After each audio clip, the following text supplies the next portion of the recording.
I'm making repairs on the damage over the weekend during the Super Show, the Lowrider Super Show. Replacing a bad burnt solenoid which overheated my motor.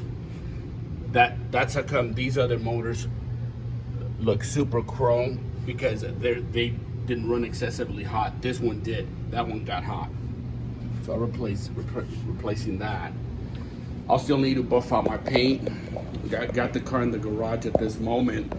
I'll still have to hit all the chrome, hit the wheels, wax the paint, hit all the chrome on my suspension, and get it back up to where it was before I hit the street.